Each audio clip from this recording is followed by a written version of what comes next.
संविधान दिवस के इस महोत्सव में सबसे पहले संविधान के स्वर्णकार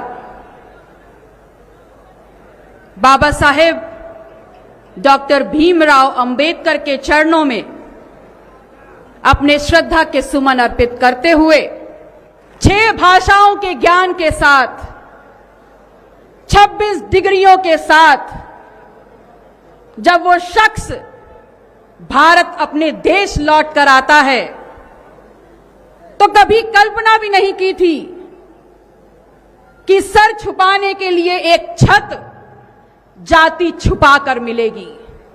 जब अफसर बनकर बैठा तो कभी कल्पना नहीं की थी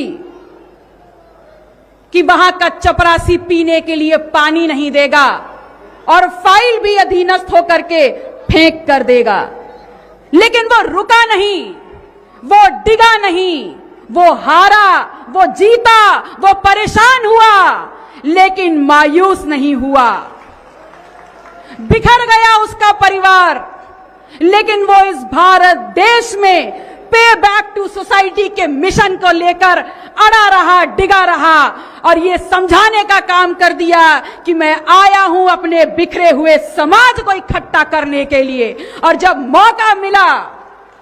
मौका मिला तो अपनी लेखनी से एक ऐसा दस्तावेज तैयार कर दिया कि वो व्यक्ति जिसने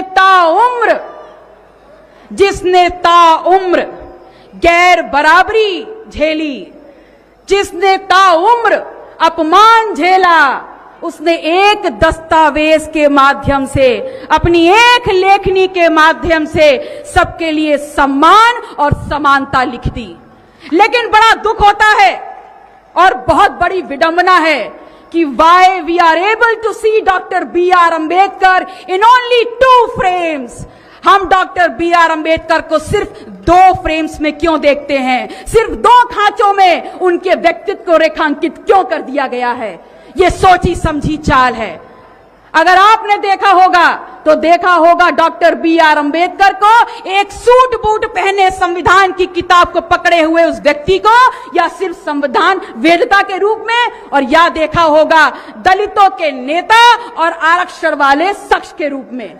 मेरा सवाल आपसे है, मेरा सवाल इस देश की राजनीति, इस देश की सत्ता, इस देश के भविष्य से है कि मुझे बताने का यह काम करिए कि जब जवाहरलाल नेहरू, लाला लाजपत राय, इन सब को जितना हमने सुना, जितना हमने जाना, वो सब के सब जब क्रांति के वाहक हैं, वो सब के सब जब जंगे आजादी के नायक हैं, वो सब के सब जब अखिल भारतीय नेता हैं, तो डॉक्टर B.R. अम्बेडकर जिन्होंने इस देश का संविधान लिखा है, वो सिर्फ आरक्षण के जनक कैसे हो गए, वो सिर्फ आरक्षण वाले शख्स कैसे हो गए। मैं आपसे ये कहना चाहूंगी कि समझ लीजिए, डॉक्टर B.R. अम्बेडकर को परिभाषित आप आरक्षण वाले शख्स के रूप में नहीं कर सकते। उनका पूरा परिचय होगा समाज शास्त्री डॉक्टर B.R. अम्बेडकर, इस देश की महिलाओं को अधिकार देने वाला डॉक्टर B.R. अम्बेडकर, इस देश की राजनीति पलटने वाला डॉक्टर B.R. अम्बेडकर, इस देश में हर व्यक्ति को समानता का अधिकार देने वाला डॉक्टर B.R. अम्बेडकर। और ऐसे अपने संविधान के रचयिता के सामने बार बार सर झुका के शत शत नमन करती हूं। आपसे ये कहना चाहती हूं